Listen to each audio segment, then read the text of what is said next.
ದಕ್ಷಿಣ ಭಾರತದಲ್ಲಿ ಕಲಾ ಸೀಮೆಯಲ್ಲಿ ರಂಗಭೂಮಿಯಿಂದ ಹಿಡಿದು ನಾಟಕದಿಂದ ಹಿಡಿದು ಸಿನಿಮಾದಲ್ಲಿ ಕೂಡ 60 ವರ್ಷಗಳ ಕಾಲ ಸುದೀರ್ಘವಾಗಿ ಸೇವೆ ಮಾಡಿದ್ದಾರೆ. ಮೇರು ಪರ್ವತಕ್ಕೇರಿದ್ದಾರೆ ಸೇವೆ. ಸಮಾಜದಲ್ಲಿ ಬದಲಾವಣೆ, ಸಮಾಜ ಸುಧಾರಣೆ, ಸಮಾಜದಲ್ಲಿ ಸಮಾನತೆ ಹಲವಾರು ಸಿನಿಮಾಗಳಲ್ಲಿ ಕೆಲಸವನ್ನು ಮಾಡಿ ತನ್ನದೇ ಆದಂಥ ಛಾಪವನ್ನು ಮೂಡಿಸಿದ್ದಾರೆ. ಅತ್ಯಂತ ಹಿರಿಯ ಕರ್ನಾಟಕ ರಾಜ್ಯದ ಕಲಾವಿದೆಯಾಗಿ ಅತ್ಯುತ್ತಮವಾದಂಥ ಸೇವೆಯನ್ನು ಮಾಡಿ ದೇಶಕ್ಕೆ ಕೀರ್ತಿ ತರುವಂಥ ಮಹಾನ್ ಚೇತನ. ಈ ದಿನ ಅವರ ಕುಟುಂಬ, ವಿನೋದ್ ಅವರ ಎಲ್ಲ ಅವರ ಮುಖಂಡರು, ಸುಪುತ್ರ ವಿನೋದ್, ಗ್ರಾಮ ಪಂಚಾಯತಿ ಅಧ್ಯಕ್ಷರು, ಸದಸ್ಯರು ಮತ್ತು ಈ ಭಾಗದ, ಈ ತಾಲೂಕಿನ, ಜಿಲ್ಲೆಯ ಎಲ್ಲ ಜನರು ಕೂಡ ಇವತ್ತು ಬಹಳ ತುಂಬ ಹೃದಯದಿಂದ ಅವರನ್ನು ಪ್ರಶಂಸನೆ ಮಾಡಲಿಕ್ಕೆ ಸನ್ಮಾನ್ಯ ಶ್ರೀ ನಿರ್ಮಲಾನಂದ ಮಹಾನಾಥ ಸ್ವಾಮಿಯವರು ಬರ್ತಾಯಿದ್ದಾರೆ. ನನಗೆ ಹಾಸನದಲ್ಲಿ ಕಾರ್ಯಕ್ರಮ ಇರೋದ್ರಿಂದ ಮುಂದಾಗಿ ಬರಬೇಕಂತ ಸಂದರ್ಭ ಬಂತು. ಆದರೂ ಕೂಡ ಸದಾ ನಾನು ವಿನೋದ್ ಅವ್ರಿಗೆ ಹೇಳ್ತಾ ಇದ್ದೀನಿ, ಎಲ್ಲ ಕಷ್ಟಗಳಲ್ಲೂ ನಿಮ್ಮ ಕುಟುಂಬದ ಜೊತೆಯಲ್ಲಿ ಸರ್ಕಾರ ವೈಯಕ್ತಿಕವಾಗಿ ನಾನು ಇರ್ತೇವೆ, ನೀವು ಯಾವಾಗಾದರೂ ಬರ್ಬೋದು.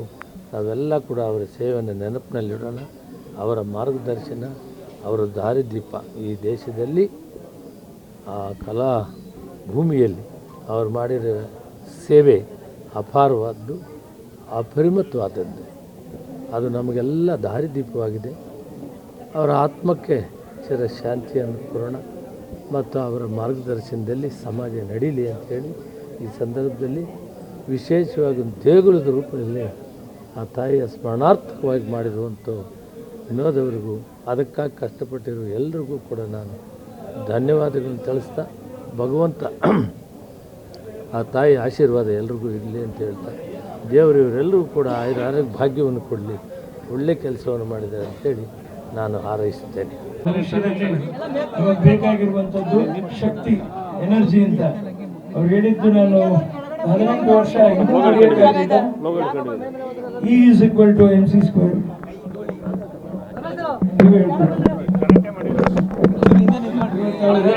ನಾವು ಸೌರಶಕ್ತಿ, ಸೋಲಾರ್ ಹೆಚ್ಚು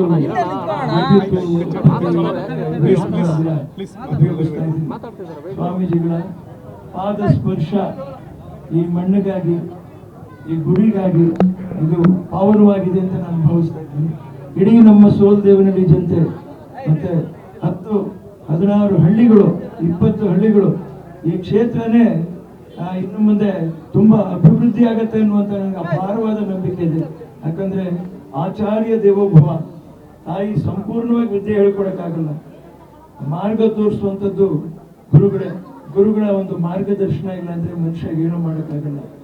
ಗುರುಗಳು ಅವರ ಅಮೂಲ್ಯವಾದ ಈ ಸಮಯವನ್ನ ಈ ತಪ್ಪಲಿ ಮಗನಿಗೋಸ್ಕರ ಬಂದು ನಾನು ಮಾಡಲೇಬೇಕು ಅಂತ ಭಾವನೆ ತುಂಬ ಬಂದು ಅವರು ನನಗೆ ಮಾಡಿರುವಂಥ ಆಶೀರ್ವಾದ ನನ್ನ ಕೊನೆ ಉಸಿರುವರೆಗೂ ನಾನು ಮರೆಯಕ್ಕಾಗಲ್ಲ. ಹಿಂದೆಂದೂ ನಾನು ಚಿರಋಣಿಯಾಗಿದ್ದೀನಿ. ನಮಸ್ಕಾರ. ಜೈ ಶ್ರೀ ಗುರುದೇವ. ಇವತ್ತಿನ ಒಂದು ಅದ್ಭುತವಾದ ಕಾರ್ಯಕ್ರಮ, ಯಾವತ್ತೂ ನೆನಪಿರುವಂಥ ಕಾರ್ಯಕ್ರಮ. ಅಮ್ಮನವರ ದೇಗುಲ ಉದ್ಘಾಟನೆ ಆಗಿದೆ. ಈ ಕಾರ್ಯಕ್ರಮದಲ್ಲಿ ನೀವು ಭಾಗಿಯಾಗಿದ್ದೀರಿ, ಎಷ್ಟು ಖುಷಿ ಇದೆ. ವಿನೋದ್ ಸರ್ ಆಗಲೇ ಹೇಳ್ತಿದ್ರು, ನಿಮ್ಮ ಪಾದಗಳನ್ನು ಸ್ಪರ್ಶ ಮಾಡಿ ಅದೊಂದು ಸಿಗೋ ಖುಷಿನೇ ಬೇರೆ ಅಂತ. ಇವತ್ತಿನ ಒಟ್ಟಾರೆ ಕಾರ್ಯಕ್ರಮದಲ್ಲಿ ಇದೊಂದು ವಿಶೇಷವಾದಂಥ ಭಾವನಾತ್ಮಕವಾದ ಪವಿತ್ರ ಕಾರ್ಯಕ್ರಮ ಅಂತ ಭಾವಿಸ್ತೇನೆ. ಹಲವಾರು ದೇವರುಗಳಿಗೆ ದೇವಸ್ಥಾನಗಳನ್ನ ಕಟ್ಟಿರೋದನ್ನು ನಾವು ನೋಡಿದ್ದೇವೆ. ಆದರೆ ತಾಯಿಗೊಂದು ದೇವಾಲಯವನ್ನು ಕಟ್ಟಿರ್ತಕ್ಕಂತಹದ್ದು ಬಹುಶಃ ತುಂಬ ವಿಶೇಷವಾಗಿತ್ತು. ಡಾಕ್ಟರ್ ಎಂ ಲೀಲಾವತಿ ಅಮ್ಮನವರು ಇಡೀ ನಾಡಿಗೆ 6-7 ದಶಕಗಳ ಕಾಲ ಕಲಾಕ್ಷೇತ್ರದಲ್ಲಿ ತಮ್ಮ ಕಲೆಯ ಮುಖಾಂತರ ಜನಗಳ ಮನಸ್ಸಿಗೆ ಶಾಂತಿಯನ್ನು, ನೆಮ್ಮದಿಯನ್ನು, ಸಂಸ್ಕೃತಿಯನ್ನು, ಕಲಾ ಪ್ರಪಂಚದಲ್ಲಿದ್ದು ಸುಸಂಸ್ಕೃತರಾಗಿ ಯಾವ ರೀತಿ ಬದುಕಬಹುದು ಅಂತಕ್ಕಂಥದ್ದನ್ನು ತಮ್ಮ ಕಲೆಯ ಮುಖಾಂತರ, ಅಭಿನಯದ ಮುಖಾಂತರ ತೋರಿಸಿಕೊಟ್ಟಂಥದ್ದು. ಅಂತಹ ಮಹಾ ತಾಯಿ ಇಂತಹ ಒಬ್ಬ ಹುಡುಗನಿಗೆ ಜನ್ಮ ಇತ್ತು. ಹೋಗಿರ್ತಕ್ಕಂಥದ್ದು. ಈಗ ವಿನೋದ್ ರಾಜ್ ಹೇಳ್ತಾ ಇದ್ರು, ಒಬ್ಬ ಅನಾಥ ಮಗನ ಕಾರ್ಯಕ್ರಮಕ್ಕೆ ಸ್ವಾಮಿಗಳು ಬಂದಿದ್ದಾರೆ. ಸಮಸ್ತ 7 ಕೋಟಿ ಕನ್ನಡಿಗರ ಇರ್ತಕ್ಕಂಥ ಈ ಸಂದರ್ಭದಲ್ಲಿ ಅವರು ಅನಾಥರಾಗಲಿಕ್ಕೆ ಹೇಗೆ ಸಾಧ್ಯ? ಅವರ ಅನಾಥರದ ಆ ತಾಯಿ ತನ್ನ ಕಲೆಯ ಮುಖಾಂತರ ಕೋಟ್ಯಾಂತರ ಅಭಿಮಾನಿಗಳನ್ನು ತನ್ನವರನ್ನಾಗಿಸ್ಕೊಂಡು ಅಂಥ ಎಲ್ಲ ಕಲಾಭಿಮಾನಿಗಳನ್ನು ಕೊಟ್ಟು ಹೋಗಿರ್ತಕ್ಕಂಥ ತಾಯಿಗೆ ಮಗನಾಗಿ ಒಂದು ದೇವಸ್ಥಾನವನ್ನು ಅವರು ಕಟ್ಟಿಕೊಟ್ಟಿದ್ದಾರೆ. ಆ ತಾಯಿ ಇಡೀ ನಮ್ಮ ಕನ್ನಡ ನಾಡಿಗೆ ತಾಯಿಯಾಗಿದ್ದಂಥವರು. ಅಂತಹ ತಾಯಿ ಹೆಸರಿನ ದೇವಸ್ಥಾನವನ್ನು ಇಂದು ಉದ್ಘಾಟಿಸಿ ಮತ್ತು ಅವರು ಕಲಾ ಪ್ರಪಂಚದಲ್ಲಿ ಮಾಡಿದಂಥ ಸಾಧನೆಯನ್ನು ಕೂಡ ಉದ್ಘಾಟಿಸ್ತಕ್ಕಂಥ ಒಂದು ಸೌಭಾಗ್ಯ ಇರುವಂಥದ್ದು ನನಗೆ ಭಾಳ ಸಂತೋಷ ಆಗಿದೆ. ಆಚಾರ್ಯ ದೇವೋಭವ, ಮಾತೃದೇವ, ಪಿತೃದೇವೋಭವ ಏನೇನೋ ಹೇಳ್ತಿರ್ತಾರೆ, ಆದರೆ ಎಲ್ಲ ದೇವೋಭವ ಅಂತ ಹೇಳೋದಕ್ಕೂ ಮುಂಚೆ ಮಾತೃದೇವೋಭವ ಬಹಳ ಮುಖ್ಯವಾಗಿರ್ತಕ್ಕಂಥದ್ದು. ಅದೊಂಥರ ಅಧಿಷ್ಠಾನ ಇದ್ದ ಹಾಗೆ. ತಂದೆಯನ್ನು ತೋರಿಸಿಕೊಟ್ಟಂಥವಳು ತಾಯಿ, ಜಗತ್ತನ್ನು ತೋರಿಸಿದವಳು ತಾಯಿ, ಗುರುವನ್ನು ತೋರಿಸಿದವಳು ತಾಯಿ. ಹಾಗಾಗಿ ತಾಯಿಯ ಸ್ಥಾನ ಎಲ್ಲದಕ್ಕಿಂತ ಬಹು ಮುಖ್ಯವಾಗಿರ್ತಕ್ಕಂಥದ್ದು. ಆಧ್ಯಾತ್ಮಿಕ ರಂಗದಲ್ಲಿ ಒಬ್ಬ ಶಿಷ್ಯನಿಗೆ ಗುರು ಎಷ್ಟು ಮುಖ್ಯವೋ ಅದೇ ರೀತಿ ಪ್ರಾಪಂಚಿಕ ಸ್ತರದಲ್ಲಿ ಮಾತೃಸ್ಥಾನ ಬಹು ಮುಖ್ಯವಾಗಿರ್ತಕ್ಕಂಥದ್ದು. ಆ ತಾಯಿ ಕೇವಲ ತಾಯಿಯಾದದ್ದಷ್ಟೇ ಅಲ್ಲ, ಮಾತೃಸ್ಥಾನದ ಮಹತ್ತನ್ನು ಹಾರಿದ್ದಂತಹ ಮಹಾತಾಯಿಯಾಗಿದ್ದು ಶ್ರೀ ಕ್ಷೇತ್ರ ಆದಿಚುಂಚನಗಿರಿ ಮಹಾಸಂಸ್ಥಾನ ಮಠದ ಹಲವಾರು ಕಾರ್ಯಕ್ರಮಗಳಿಗೆ ಭಾಳ ಬಾರಿ ಬಂದಿದ್ದರು.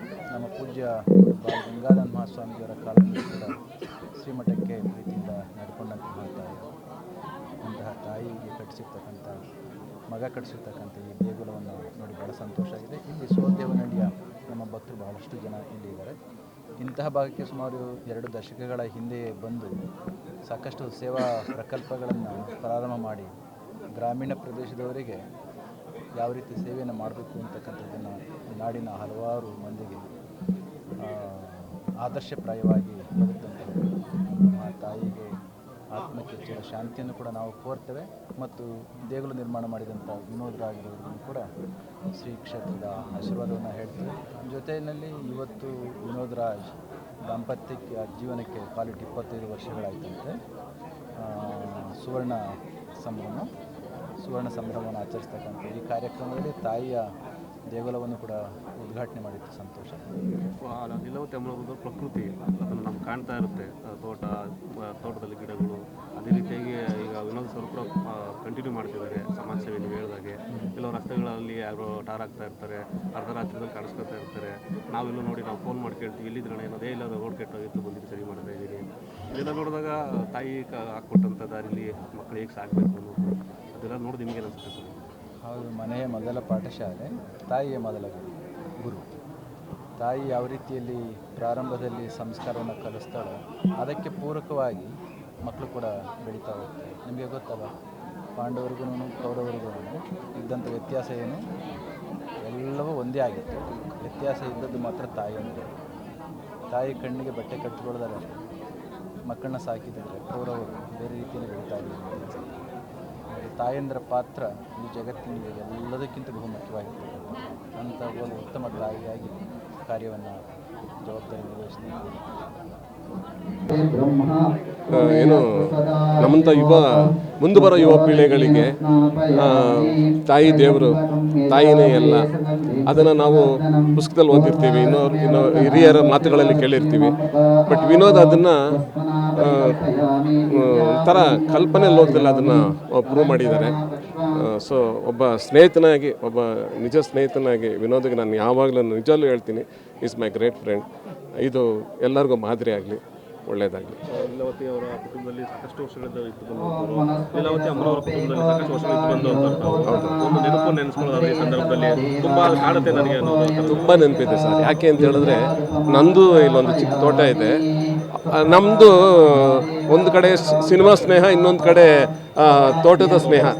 ನಮಗೆ ತೋಟದ ಅನುಭವ ಇಲ್ಲ, ಅಮ್ಮನಿಗೆ ಭಾಳ ಅನುಭವ. ಅವರು ಸುಮ್ಮನೆ ಯಾವ ಗಿಡ ಏನು, ಯಾವ ಥರ ಫಸಲು ಹಾಕಬೇಕು, ಯಾವ ಥರ ಗೊಬ್ಬರ ಹಾಕಬೇಕು, ಏನು ಅವ್ರದ್ದು ನಾಲೆಜ್.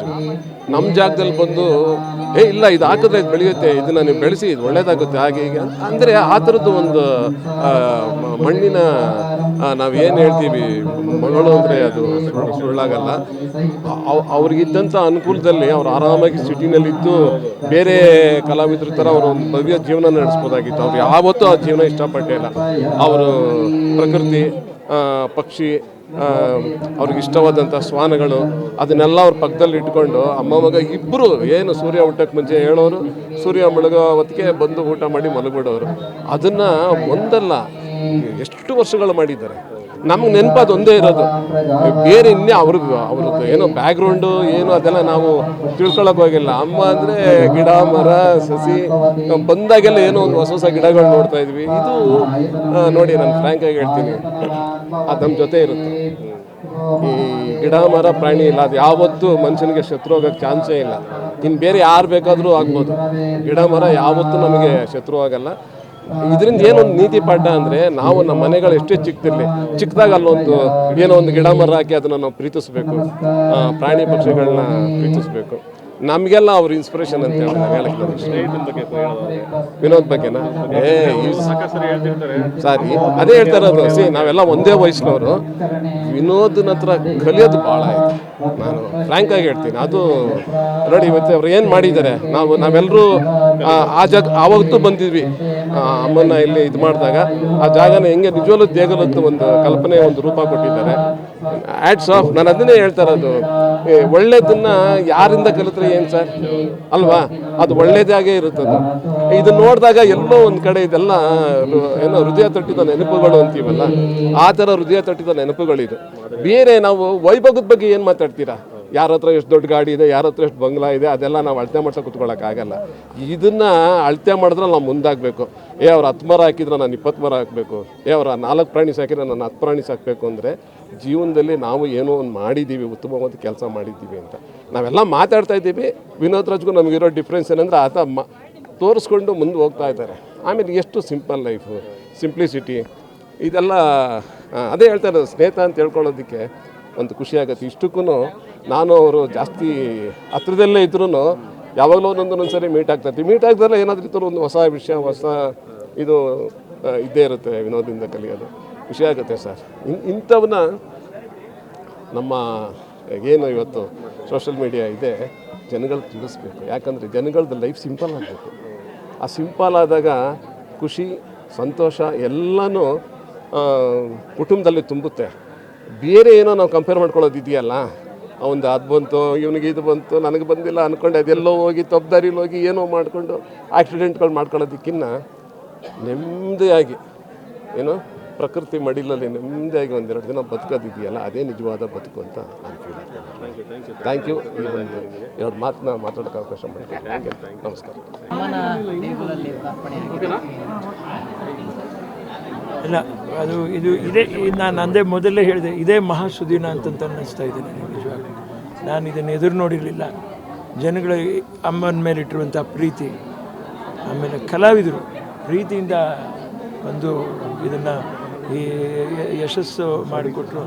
ಆಮೇಲೆ ಆದಿಚುಂಚನಗಿರಿ ಮಠದ ಶ್ರೀಗಳು ಪ್ರೀತಿಯಿಂದ, ಬಸವನದೇವರ ಮಠದ ಶ್ರೀಗಳು, ಧಾರವಾಡದಿಂದ ಬಂದರು, ದಾವಣಗೆರೆಯಿಂದ ಬಂದರು ಶ್ರೀಗಳು, ಪಾಪ KH ಮುನಿಯಪ್ಪನವರು ಎಷ್ಟೋ ಗೌರವವಾಗಿ ಯೋಚನೆ ಮಾಡಿ ದೀರ್ಘವಾಗಿ ನಿಧಾನವಾಗಿ ಮಾತಾಡಿಸಿ ಉತ್ತರ ಕೊಟ್ಟರು. ನಮ್ಮ ಸರ್ಕಾರ ನಿಮ್ಮ ಜೊತೆಲೇ ಇರುತ್ತಪ್ಪ, ಯಾವತ್ತೂ ಮನೆ ಬಾಗಿಲು ತೆಗೆದು, ಆದರೆ ಅವ್ರು ಹೇಳಿದಾಗ ಯಾವತ್ತೂ ಆ ಮನೆ ಬಾಗಿಲು ತೆಗೆದೇ ಇತ್ತು. ಉಪಮುಖ್ಯಮಂತ್ರಿಗಳು ಪಾಪ ಬರಬೇಕಾಗಿತ್ತು, ಸಮಾವೇಶ ದಶೆಯಿಂದ ಪಾಪ ಅವ್ರು ಬರಲಿಲ್ಲ. ಆದರೆ ಅವರ ಒಂದು ಬೆಂಬಲ, ಅವರ ಒಂದು ವಿಶ್ವಾಸ, ಪ್ರೀತಿ ಜೊತೆಲಿದ್ದಾನೆ. ಎಲ್ಲದಕ್ಕಿಂತ ಹೆಚ್ಚಾಗಿ ಮತ್ತೆ ನಾನು ಮುಖಸ್ತುತಿಗೆ ಮಾತಾಡ್ತಾ ಇದ್ದೀನಿ ಅಂತ ತಿಳ್ಕೊಬೇಡಿ. ವಾಹಿನಿಯವರು ಖಂಡಿತ ಎಲ್ಲದಕ್ಕಿಂತ ದೊಡ್ಡದಾಗಿ ನಾವು ಇದ್ದೀವಿ, ನೀವು ನಿಂತ್ಕೊಂಡು ಮಾಡಿರಿ ಅಂತ ಹೇಳಿರುವಂಥ ವಾಹಿನಿಗಳನ್ನು ನನ್ನ ಹೆಸರು ಹೇಳೋಕ್ಕಾಗಲ್ಲ ನಾನು. ಮೂರ್ತಿ ಚಿಕ್ಕದಾದರೂ ಕೀರ್ತಿ ದೊಡ್ಡದು ನಿಮ್ಮದು ಮಾತ್ರ ಕಣಪ್ಪ, ಕಾಣೋದಿಲ್ಲ. ನೀವು ಬ್ಯಾಕ್ಗ್ರೌಂಡಲ್ಲಿ ಇರ್ತೀರ, ಉಳಿದವರು ನಾವೇ ಮಿಂಚ್ತಾ ಇರ್ತೀವಿ, ಆಮೇಲೆ ನಾವು ನಿಮ್ಮನ್ನು ಬೈದ್ಬಿಡೋದು. ಒಂದು ದೇಗುಲ ಅಂತ ಹೆಸರಿಟ್ಟಿದ್ದೀರಿ, ಮತ್ತು ಆ ತಾಯಿಯವ್ರದ ವಿಭಿನ್ನವಾದ ಫೋಟೋಗಳನ್ನ ಸಹ ಮಾಡಿದ್ದಾರೆ. ಬೆಳಿಗ್ಗೆಯಿಂದ ಕೂಡ ಜಾತ್ರೆ ಥರ ಫೀಲ್ ನಮ್ಗೆ ಯಾವುದೋ ಅವರು ಸಖಿಯಾಗಿ ಬಂದರು, ಕಥಾನಾಯಕಿ ಅನ್ನಿಸ್ಕೊಳ್ಳಿಲ್ಲ. ಸಖಿಯಾಗಿ ಬಂದು ಕಥಾನಾಯಕಿಯಾಗಿ, ಪೋಷಕ ನಟಿಯಾಗಿ ಎಲ್ಲ ಪಾತ್ರಗಳನ್ನು ಮಾಡಿ ಮುಗಿಸ್ಬಿಟ್ರು. ಯಾರ ಜೊತೆ ಕಥಾನಾಯಕಿಯಾಗಿ ಮಾಡಿದ್ರು ಅವ್ರಿಗೆ ಅತ್ತೆ ಪಾತ್ರ ಮಾಡಿಬಿಟ್ರು. ಹಾಗಾಗಿ ಆ ಭಾವನೆಗಳಲ್ಲಿ ಅತ್ತೆಯಾಗೇ ಇರಬೇಕು ಅಂತಲೇ ಅಭಿನಯ ಮಾಡಿದ್ರು. ಸೊ ಅಲ್ಲಿಗೆ ಅಮ್ಮವರ ಒಂದು ಅಭಿನಯದ ಆ ಒಂದು ಯೋಚನೆ ಹೇಗೆ ನಾನು ಮಾಡಬೇಕು ಅನ್ನುವಂಥದ್ದು ಮಾತ್ರ ಕರ್ತವ್ಯ ಮಗ್ನರಾಗಿದ್ದರು. ಅವ್ರು ಯಾವಾಗಲೂ ಅವರು ಅದ್ರ ಮೇಲೆ ಚಿಂತನೆ ಅವ್ರಿಗಿತ್ತು. ಆಮೇಲೆ ತುಂಬ ಇಷ್ಟ ಅವ್ರಿಗೇನು ಅಂದರೆ ಅಡುಗೆ ಮಾಡಿ ಎಲ್ರಿಗೂ ಬಡಿಸ್ಬೇಕು ಅನ್ನುವಂಥದ್ದು. ಎಷ್ಟು ಕಷ್ಟ ಇದ್ದರೂ ಕೂಡ ಅಡುಗೆ ಮಾಡಿ ಒಳ್ಳೆ ಗಂಚ್ತಾ ಇರಲಿಲ್ಲ ನನ್ನ ತಾಯಿಯವರು. ಇವತ್ತು ಈ ತೋಟ ಎಲ್ಲ ನಾವು ಕಟ್ಟಿದ್ವಿ ಅಂದರೆ ಕಾರಣ ನಮ್ಮ ತಾಯಿಯವರು ಕೊಟ್ಟಿರುವಂಥ ಮಾಡಿರುವಂಥ ಅನ್ನದಾಸೋಹ. ಇದೇ ಸತ್ಯ. ಅವ್ರ ಹೆಸರಲ್ಲಿ ಇದು ನಿರಂತರವಾಗಿ ನಡಿಬೇಕು. ನಿಮ್ಮೆಲ್ಲರ ಪ್ರೀತಿ, ವಿಶ್ವಾಸ, ಬೆಂಬಲದೊಂದಿಗೆ ನಡಿಬೇಕು. ಇದರಲ್ಲಿ ನನಗೆ ದೊಡ್ಡದಾಗಿ ಹೇಳಬೇಕು ಅಂತಂತ ಹೇಳಿದ್ರೆ, ಅಮ್ಮವರು ಇಲ್ಲದ ಈ 12 ತಿಂಗಳು ಜೀವನದಲ್ಲಿ ನಾನು ಹ್ಯಾಕ್ ಕಳೆದೆ ಅಂತಲೇ ನನಗೆ ಗೊತ್ತಿಲ್ಲ. ನನಗೆ ಮಧ್ಯದಲ್ಲಿ ಈ ಅಪೆಂಡಿಸೈಟಿಸ್ ಆಪ್ರೇಷನ್ ಒಂದಾಯಿತು. ಅದಕ್ಕೂ ಮುಂಚೆ ನನ್ನ ತಾಯಿಯವರು ಹೋದ ವರ್ಷದಲ್ಲಿ ನನಗೆ ಜ್ವರ ಸಿಕ್ಕಾಪಟ್ಟೆ, ಆರೋಗ್ಯ ಸರಿ ಇಲ್ಲ, ಹಾಸ್ಪಿಟ್ಲಲ್ಲಿ ನಾನು ಅಡ್ಮಿಟ್ ಆಗಿದ್ದೆ. ಆ ಮಂಚದಲ್ಲಿ ಮಲಗಿರೋ ನನ್ನ ತಾಯಿಯವರು ನನ್ನನ್ನು ನನ್ನ ಮಗನ ಪಕ್ಕದಲ್ಲಿ ಮಲಗಿಸಿ ಅಂತಂತೆ. ಅದೊಂದು ಇದು ದೃಶ್ಯ ನನಗೆ ಇವತ್ತು ನನ್ನ ತಾಯಿಯವ್ರ ಜೊತೆಲಿಲ್ಲ. ಈ ಆಪ್ರೇಷನ್ಗೆ ನಾನು ಹೋಗುವಾಗ ಅವರು ಇಲ್ಲ. ಆವಾಗ ಈ ಸ್ಮಾರಕ ಇನ್ನೂ ಅಷ್ಟು ಒತ್ತಾಯಕ್ಕೆ ಬಂದಿರಲಿಲ್ಲ. ಇಲ್ಲಿ ಬಂದು ಮೈ ಸರಿ ಇಲ್ಲಮ್ಮ, ಹೋಗ್ತಾ ಇದ್ದೀನಿ, ಹೋಗ್ಬಿಟ್ಟು ಬರಲ್ಲ ಅಂತ ಕೇಳಿದೆ ಅಮ್ಮನಿಗೆ. ಅಮ್ಮನ ಬಿಟ್ಟು ಯಾರನ್ರಿ ಕೇಳಬೇಕು, ನಾವು ಹೇಗ್ರಿ ಬದುಕಬೇಕು? ಆ 12 ತಿಂಗಳು ನಾನು ಬಾಳಿ ಬದುಕಿದ್ದೀನಿ ಅಂದ್ರೆ ಅಂತ ಹೇಳಿದ್ರೆ ಆ ನರಕ, ಆ ನೋವು ನನಗೆ ಮಾತ್ರ ಗೊತ್ತು. ಈ ನೋವಿನೊಂದಿಗೆ ನಾನು ಕೊನೆ ಉಸಿರುವರೆಗೂ ಒಬ್ಬ ಸಾಮಾನ್ಯನಾಗಿರೋಕ್ಕೆ ಇಷ್ಟಪಡ್ತಾ ಇದ್ದೀನಿ. ನಾನು ಜನಸಾಮಾನ್ಯರಲ್ಲಿ ಸಾಮಾನ್ಯನಾಗಿರೋಕ್ಕೆ ಇಷ್ಟಪಡ್ತಾ ಇದ್ದೀನಿ. ಎಲ್ಲರ ಜೊತೆಲೂ ಬೆರೆತು, ಎಲ್ಲರೂ ಕಷ್ಟವನ್ನು ಅರಿತು ನನ್ನಿಂದ ಏನು ಅಲ್ಪ ಸ್ವಲ್ಪ ಮಾಡೋಕ್ಕೆ ಸಾಧ್ಯ. ಅಷ್ಟಕ್ಕೋಸ್ಕರ ದೇವರು ಉಸಿರನ್ನ ಮುಡಿಪಿಟ್ಟಿರಲಿ ಅಂತ ಭಗವಂತನ ನಿಮ್ಮ ಮುಂದೆ ಕೇಳ್ಕೊತಾ ಇದ್ದೀನಿ ಅಷ್ಟೇ. ಅಮ್ಮನ ದೇಗುಲ ಎಲ್ಲ ಕಲಾವಿದರಿಗೆ, ಸಾರ್ವಜನಿಕರಿಗೆ ಹೀಗೆಲ್ಲ ಭೇಟಿ ಕೊಡ್ತಾರೆ. ಎಲ್ಲರೂ ಮುಕ್ತ ಅವಕಾಶ ಇರುತ್ತಾ ಅಂತ ಅದೆಲ್ಲ ನೋಡೋಕ್ಕೆ ಖಂಡಿತ ಅವ್ರದ್ದೇ ಇದು. ನೋಡಲಿ, ಇವರು ಸಂತೋಷಪಟ್ಟು ಇನ್ನೂ ಸ್ವಚ್ಛವಾಗಿ ಇಟ್ಕೊಳ್ಳೋಕ್ಕೆ ನಾವು ಪ್ರಯತ್ನ ಪಡ್ತೀವಿ, ಇನ್ನೂ ಶಿಸ್ತಾಗಿ ಇಟ್ಕೊಳ್ಳೋಕ್ಕೆ ಪ್ರಯತ್ನ ಪಡ್ತೀವಿ. ಪ್ರಾರಂಭ ದಿನ ಆಗಿದ್ದರಿಂದ ಸ್ವಲ್ಪ ಎಲ್ಲ ಮುಂದೆ ಹಿಂದೆ ಆಗೋಗಿದೆ. ನಿಮ್ಮಲ್ಲಿ ನಾನು ಕ್ಷಮೆ ಯಾಚಿಸ್ತಾ ಇದ್ದೀನಿ. ತಾವೆಲ್ಲ ಊಟ ಮಾಡಿದ್ರೆ ಊಟ ಮಾಡಿ, ದಯವಿಟ್ಟು ಊಟ ಮಾಡಿ ಎಲ್ಲ ಊಟ ಮಾಡಿ. ಎಲ್ರಿಗೂ ನಮಸ್ಕಾರ. ನಾನು doctor Chikka Hejjaji Mahadev. I am a writer and actor. ಈವರೆಗೆ 300 ಸಿನಿಮಾಗಳಲ್ಲಿ ನಾನು ಪಾತ್ರ ಮಾಡಿದ್ದೇನೆ. ಕನ್ನಡ, ತೆಲುಗು, ತಮಿಳು ಇತ್ಯಾದಿ ಸಿನಿಮಾಗಳಲ್ಲಿ. ಇವತ್ತು ನಾವೆಲ್ಲ ಇಲ್ಲಿ ಲೀಲಮ್ಮನ ದೇಗುಲದಲ್ಲಿ ಇಲ್ಲಿದ್ದೇವೆ. ನಾವು ಸೋಲದೇವನಹಳ್ಳಿ, ನೆಲಮಂಗಲ ತಾಲೂಕು, ಬೆಂಗಳೂರಿನಿಂದ ಕೇವಲ 35 ಕಿಲೋಮೀಟರ್ ದೂರದಲ್ಲಿದೆ. ಇಲ್ಲಿ ವಿಶೇಷತೆ ಏನಪ್ಪ ಅಂದರೆ ನೋಡಿ, ಇದು ಇವ್ರು ಮಾಡಿರ್ತಕ್ಕಂಥ ಈ ಒಂದು ದೇಗುಲ ಎಲ್ರಿಗೂ ರೋಲ್ ಮಾಡಲ್. ಯಾಕೆ ಗೊತ್ತಾ, ನಮ್ಮಲ್ಲಿ ಯಾರಾದರೂ ನಟಿನ ದೊಡ್ಡವರು ರಾಜಕಾರಣಿಗಳ ಸತ್ತಾಗ ಸರ್ಕಾರದ ಹತ್ರ ಹೋಗಿ ಸ್ವಾಮಿ ನಮಗೆ ಜಾಗ ಕೊಡಿ, ಸ್ವಾಮಿ ನಮಗೆ ದುಡ್ಡು ಕೊಡಿ, ಫಂಡ್ ಕೊಡಿ ಅಂತ ಕೇಳ್ತಾರೆ. ಅದರಲ್ಲಿ ಇವರು ನಿರ್ಮಾಣ ಮಾಡ್ತಾರೆ. ಆದರೆ ಇವರು ಹಾಗೆ ಮಾಡಿಲ್ಲ. ಇವರು ಸ್ವತಃ ತಮ್ಮ ಹಣವನ್ನು ಖರ್ಚು ಮಾಡಿ ಇಲ್ಲಿ ಸುಂದರವಾಗಿರ್ತಕ್ಕಂಥ ದೇಗುಲವನ್ನು ಕಟ್ಟಿದ್ದಾರೆ. ನಾವು ನೀವೆಲ್ಲರೂ ಕೂಡ ನೋಡಬೇಕಾಗಿರ್ತಕ್ಕಂಥ ಜಾಗ ಇದು. ಎಲ್ಲರೂ ಕೂಡ ಬನ್ನಿ. ಯಾಕೆಂದರೆ 600 ಸಿನಿಮಾದಲ್ಲಿ ಲೀಲಮ್ಮ ಪಾತ್ರ ಮಾಡಿದ್ದಾರೆ. ನೋಡಿ, ಇಲ್ಲಿ ಆಸ್ಪತ್ರೆ, ಪಶುಗಳಿಗೆ ಆಸ್ಪತ್ರೆ ಕಟ್ಟಿದ್ದಾರೆ, ಜನಗಳಿಗೆ ಆಸ್ಪತ್ರೆ ಕಟ್ಟಿದ್ದಾರೆ. ಇಲ್ಲಿ ಅದ್ಭುತವಾಗಿರ್ತಕ್ಕಂಥ ದೇಗುಲ ಆಗಿದೆ. ಇದೊಂದು ಟೂರಿಸ್ಟ್ ಸ್ಪಾಟ್. ಎಲ್ಲ ಕನ್ನಡಿಗರು ಕೂಡ ಇಲ್ಲಿ ಬರಬೇಕು. ದಯವಿಟ್ಟು ಇಲ್ಲಿ ಒಂದು ದಿವಸ ಕಾಲ ಕಳೆದು ಹೋಗಬೇಕು ಅಂತ ನಾನು ಈ ಮೂಲಕ ಕೇಳ್ತೇನೆ. ಡಾಕ್ಟರ್ ಚಿಕ್ಕ ಜಾಜಿ ಮಹಾದೇವ್, ನಮಸ್ಕಾರ. Thank you very much. Guarantee news, ಸುದ್ದಿ ಖಚಿತ, ನ್ಯಾಯ ನಿಶ್ಚಿತ.